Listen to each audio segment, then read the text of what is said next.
Welcome, my 74 subscribers, everyone on Wrestling Reddit, and everyone who wants to know why the Gunn Club attacked the Acclaimed. Welcome to my review of AEW Rampage Fyter Fest for the July 15 show. Let's begin. So we start the show off with the Dark Order, Alex Reynolds, and John Silver against Kings of the Black Throne, House of Black members, Malachi Black, and Brody King. So this match was really fucking good. I thought this was gonna be like a somewhat squash, but it ended up being like evenly matched to actually the Dark Order kind of taking control of most of it. But again, it's the rules that the weaker team needs to do more to take out a stronger one. And that's what they tried to do here, but eventually, like we all predicted, they failed. But the amount of offense here that Silver and Reynolds showed, I think, is gonna cause them to be regulars on Dynamite or Rampage again. Because, holy shit, these guys can wrestle. It's like they're one person. It's like they have one brain. The speed at which they do their like double T moves is like second to none, except maybe like the Bucks. And they're not even an aerial team. They're like more grounded. They're a really fast-moving, grounded team. I think the commentators called it like they're very kinetic, and that's the perfect way to describe this team. And as for the House of Black, I think they should have like dominated the match more. I think they should have done cooler offense. They were also on the back foot a lot, which is pretty bad for a faction of their stature. But as long as it doesn't happen again, I think it's gonna be alright. And since the match ended up being really good, I'm gonna give it a pass. So Malachi, I think, got most of the beating in their team. And that's just because he's smaller. But Brody King had his fair share of beatings, and I think ate the more destructive of Silver and Reynolds' like double team moves. So yeah, that's enough of that. Let's move on to the spots of the match. So number 3 spot is the finish. I like how it gives the vibe that Malachi has had enough. He's just gonna throw John Silver to Brody King for the Dante's Inferno and then end the match right then and there. Because most of the match, like I said, Kings of the Black Throne were on the back foot. They were getting beaten up. And I like how they just like do their finisher and then end the match. They don't even have to do as many moves as Silver and Reynolds to do it. Number 2 spot in the match is when John Silver enters. He does this like nice pose for the tag. And then when he gets in the ring, he has like a shoulder block battle with Brody King, who just like dominates him for a while. And then eventually he manages to take out Brody King with a shoulder block, but Brody gets right back up and then destroys him with his own. And then for the number 1 spot in the match, it's this like sequence of tag team moves that happen really, really fast by Hungy and Reynolds. Like, Hungy saves Reynolds from like a crucifix powerbomb, or was it like Brody King's finisher? I forgot.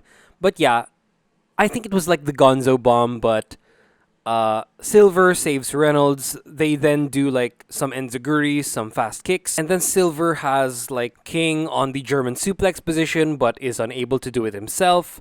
So Reynolds makes the assist, and then he does a big German suplex on the bigger man, on Brody King, which gets a loud pop. And then while John Silver still has Brody King on the bridge, Reynolds like dives over him and then does a roll up on Brody. But then this pin is broken up at 2.99 by Malachi Black, who like goes up the top turnbuckle and then like drop kicks his own teammate. Like, the amount of trust this guy has on his teammate, knowing that he can take it just so he can save him from being pinned, is really like fucking cool storytelling.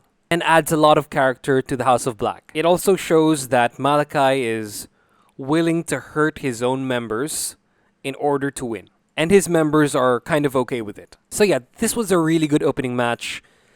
This, I think, is the match that revives John Silver and Alex Reynolds. Will get them back on TV, I hope.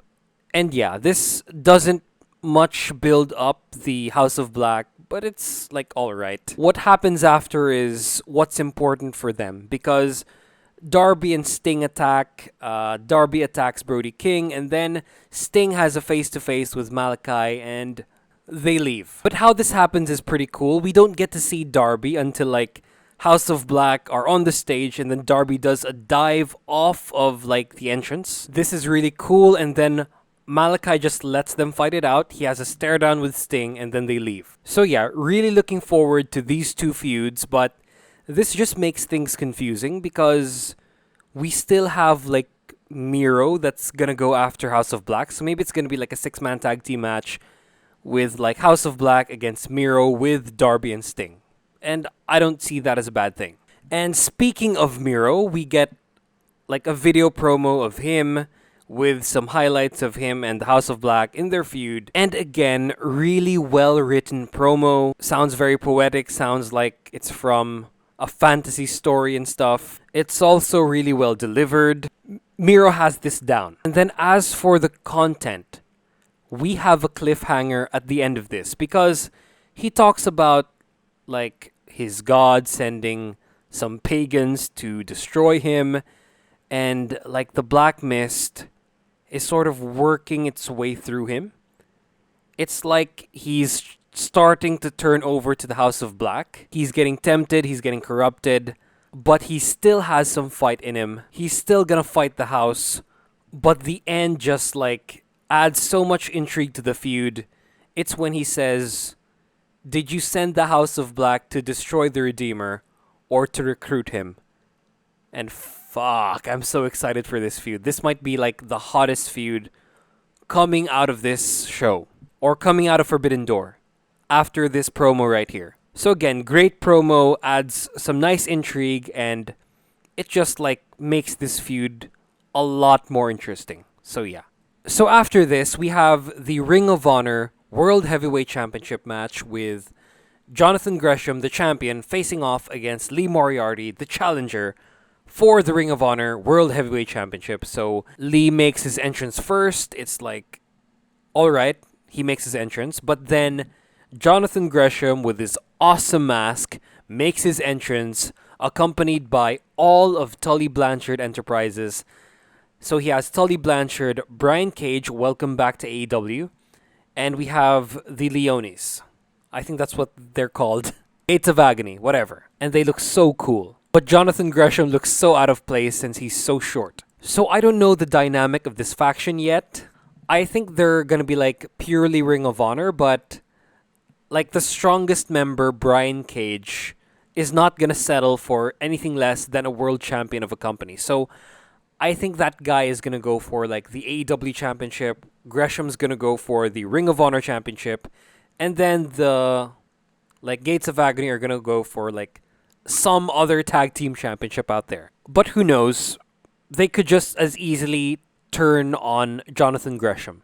So for the match itself, it being one involving Jonathan Gresham, I expected more technical wrestling. We got enough of it, but it was more of a storyteller. And the story of the match is Lee Moriarty's left arm and Jonathan Gresham's chin, because they really play this up in the match as well as in commentary. So Caprice Coleman tells us all about Jonathan Gresham's weak chin, that he's not used to getting hit there. I swear to God, we get this so many times that I'm gonna like remember it in my sleep. I'm gonna be dreaming about Jonathan Gresham's weak ass chin. But yeah, we get some dirty tactics by Jonathan Gresham, but we get a lot of him being hit in the face. Like, he really can't take hits to the face. And then as for Lee Moriarty, Gresham just works and works and works on his left arm. Lee Moriarty sells on offense enough. And you know I like selling on offense. He sells his left arm pretty consistently, but not as like pronounced as I would like. But they told a good story, and then the ending was really cool.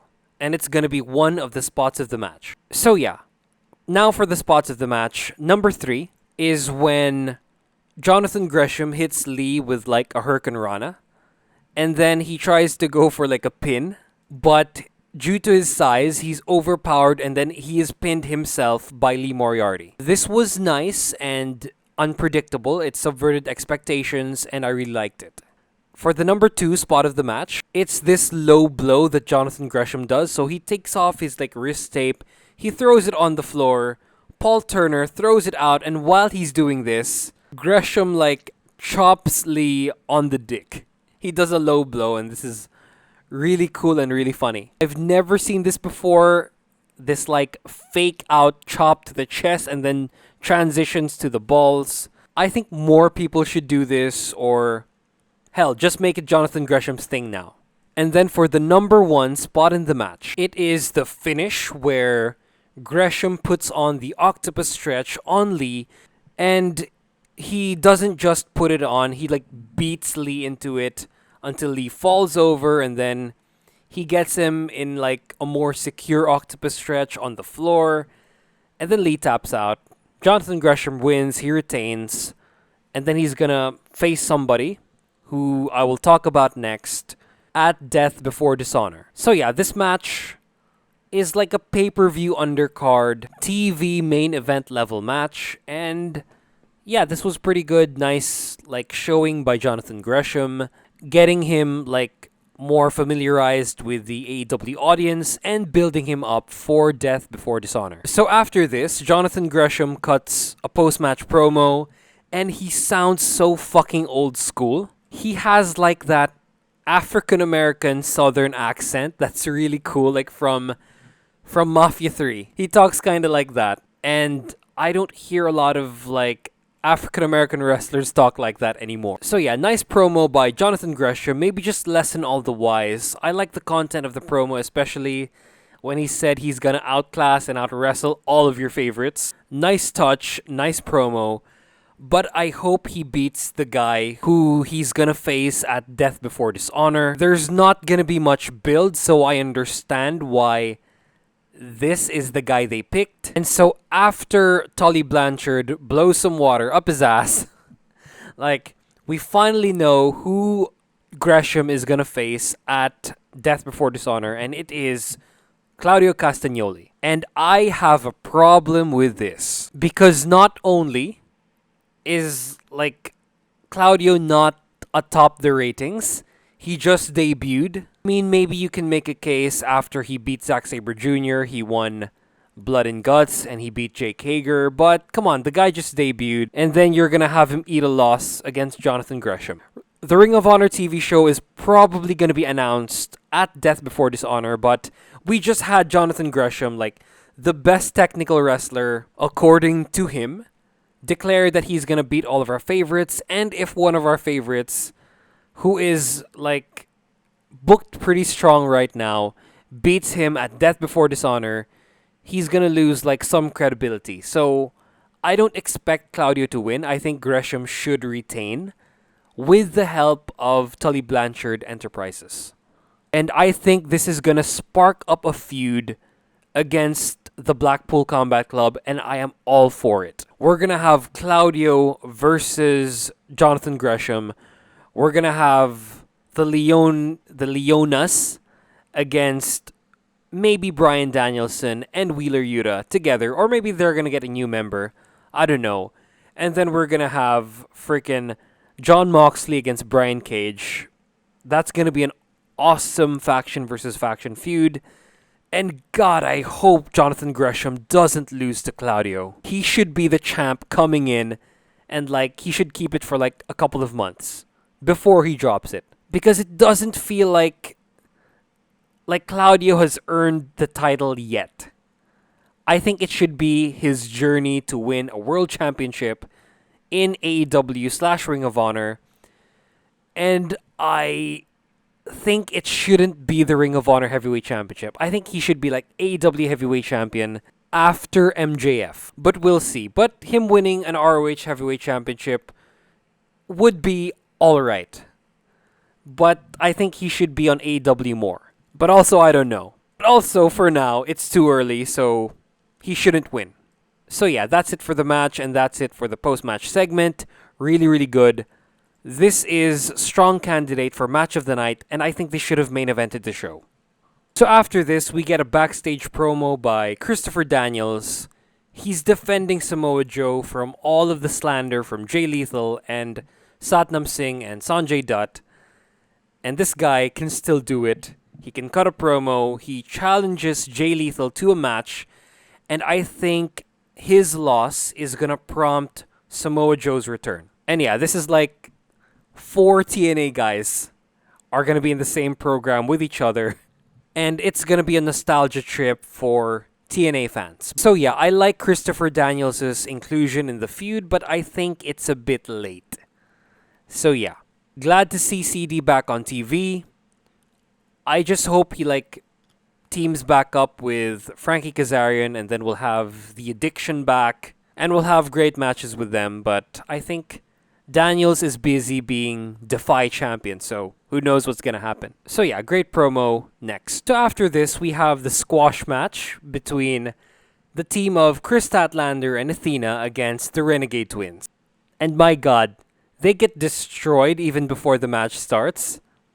I like Athena and Kris Statlander's double team moves. That one where Kris holds one of the twins and then Athena does like a code breaker on her, like the double knees, just looks so fucking cool. That should be like a Swerve in Our Glory double team move. But it's being used by the women here, so good luck with your finishing move, Swerve in Our Glory. Because this looks better than that. So when the bell rings, we just get a few seconds. Athena does like a backdrop. It sets up the Eclipse. She hits the Eclipse and then she wins the match. So now that we have that out of the way, Layla Gray tries to cement her position with the Baddies. She's basically cannon fodder. She gets destroyed. She almost gets double teamed by Athena and Kris. But Jade and Kiera make the save, and yeah, this is still a weird dynamic. They're still giving Layla Gray a lot of shit, even if she showed a lot of initiative going after this team, even if it was stupid, brave but stupid. You gotta admire that.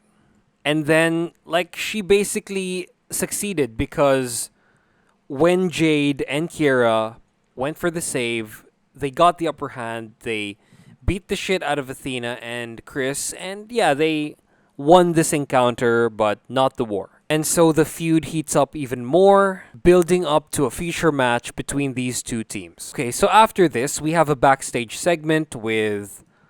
Actually, it's an interview with, Lexi, Lee Moriarty, and Matt Sydal. But they're interrupted by, Stokely Hathaway. And he tries to recruit Lee in the Baddies, and I think this is a good idea. This is going to be a nice direction for Lee Moriarty after he lost the title shot.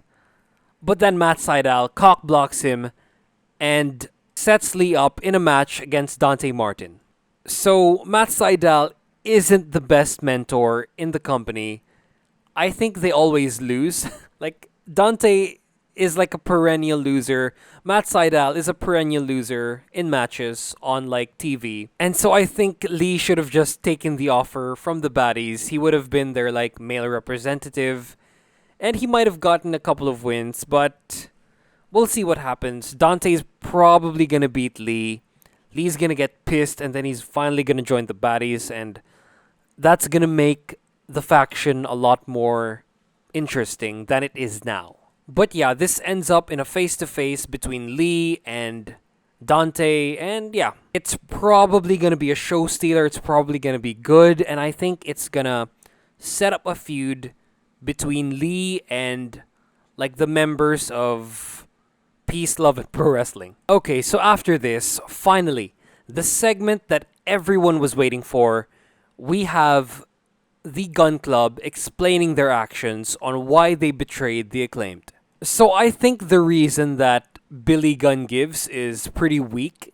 I don't think he even gives a concrete reason. I think he just went along with his son's actions, and they don't even state it. Now that I think about this, we don't get the actual reason. So yeah, I'm disappointed in the reason why this is all happening, but the run-in that happens after this, where the Acclaimed come in the ring and then confront the Gun Club, I think this saves this whole segment. Because Daddy Ass, calls for the scissors for the last time, but Anthony Bowens, the guy who loves scissoring Daddy Ass, super kicks the shit out of Daddy Ass, and then they throw out the Gun Club, and then they finally do a rap without their entrance music. Max Caster just does a rap in the ring with no accompaniment. And I think this might be one of their best raps ever. Because in the first line, Max Caster insults Daddy Ass's dick size by comparing it to a tadpole. And then for the second one, he rhymes dumb and dumber with motherfucker. But of course, Anthony Bowen stops Max Caster before they get fined or fired, because they're not allowed to say this on TV. He pulls the mic out just before he says motherfucker, like that. And everyone knew what that was gonna be, and it might have gotten the loudest pop of the entire night. So they challenge the Gun Club to a match, but then the Gun Club reject. And that's how this all ends. So yeah, finally a babyface Acclaimed. And finally the Gun Club are relevant. So yeah, this feud is gonna be fire. Max Caster's in-ring raps without accompaniments are gonna be fucking fire. Then yeah, instead of scissoring other people, the Acclaimed scissor each other. So yeah, next. So after this, we have the pre-match, backstage promo face-off between the two teams that are gonna face in the main event. And this one is actually, layered. Because Andrade called Private Party a bunch of losers back in Double or Nothing. So we get a lot of friction here. Private Party make it known that they tried reaching out to Andrade. They're feeling they're being fucked over for Roosh. But they're still willing to do his, bidding. And so they just go with it. And yeah, this isn't good for Private Party that they're just being used as cannon fodder before we get the actual match between, the team of Andrade and Roosh against Penta and Fenix. I think Private Party are going to be royally fucked over, and I don't know how they're going to bounce back. As for Penta and Fenix, they speak in Spanish, and it's really, really intense. But I wish there were subtitles. That would have been better. Instead of just Alex Abrantes, speaking for them. I mean, he can speak for them, but just give us subtitles. Come on. Most of AEW's fans probably watch anime and watch movies with subtitles on. So yeah, just fucking give us subtitles. And apparently this feud is about their masks. It's about Lucha tradition, and I like how they're sharing it with American fans. So yeah, looks like there has been enough talk. It's time for the main event. So for a team that hasn't been on TV for a long time, I haven't noticed Private Party for a long ass time. They performed well and on an even footing with the Lucha Bros, who we're seeing every fucking week. And I think in this match, Private Party showed everyone why they were very, very high potential prospects back in the day. And it's really good to see Private Party portrayed this strong again. Because these guys are originals of AEW, and yeah, we need some more of those. Again. So they wrestle their high-flying style. This match is actually a luchador spot fest, and I don't think Private Party are suited to be heels. Their moves are just so flashy that you can't help but cheer for them. But yeah, this match was all well and good, but Penta just had to botch a simple diving attack, and I'm so fucking disappointed. Oh my god, this looks so bad. He just fell over. People are gonna make fun of this so much. Come on. Lucha Bros, you're one of the best tag teams in the world. This shouldn't be happening. And then that fucking finish was so fucking messy. Oh my god, I kinda hate it, but I like the concept that they were going for. So yeah, Roosh goes in the ring and hits Penta with Bryce Remsburg's back turned. And yeah, Bryce Remsburg isn't looking directly at Roosh, but come on, man, have you no peripheral vision? Roosh got so close to Bryce that It's unbelievable how he didn't see this. This took a lot of steam from the match, and I think it ruined it for me. This would have been like #1 match of the show, but god damn it, come on, fuck this shit. Oh my god, that was so bad. That botch and that run-in was so fucking bad. You're making everyone look terrible, including Bryce Remsburg and Roosh. But yeah, if this went as planned, I really like what they were going for, because right after Roosh hits like a penta on the back of the head with an elbow, he throws him to Mark Quinn, and then he accidentally hits him with a Canadian Destroyer, and then he tags in Fenix, who hits his finisher, and then they win the match. So this would have been a great fucking match if it wasn't for that botch, and if it wasn't for that stupid run-in that made everyone look bad. So yeah, now for the spots of the match. So yeah, I'm just gonna go for 2 for this one. That ending just ruined it for me. So #1 is the like double attack that Fenix does. He does like a gory special along with a leg drop at the same time on both members of Private Party. So yeah, this looked really, really fucking good. And yeah, Fenix is just amazing. And then for the #1 spot in the match, it has to be the silly string that Private Party do early on in the match that turns into a tornado DDT. This one looks so good, it happens so fast, and yeah, it's the best spot of this match. That turned out to be a disappointment. So yeah, overall this match was ruined because of like botches, mistakes, and a run-in that made the referee look fucking incompetent. So yeah, I think the Ring of Honor Heavyweight Championship should have main evented the show. It's the match of the night. And yeah, this main event was ruined. I think Private Party looked really good, despite the fact, and Lucha Bros let them down hard. So the show ends like this. We don't even get a breakup from the Andrade faction, like they were hinting at. And yeah, this was a bad way to close Rampage. Dynamite was leagues ahead of Rampage, but it's closer than how Rampage was so ahead of Dynamite last week. So yeah, we don't get the ratings till like next week. I expect it to go up, hopefully, just because it's like a special Rampage, but who knows. These are my match rankings. Just pause so you can like ponder on it even more. But yeah, that's it for the show. I hope you enjoyed it. I'm gonna be reviewing the Noah Destination show before I go back to the field. And yeah, like, comment, and subscribe. Share if you don't know me. Hit that bell notification for future videos. And please, watch my shit.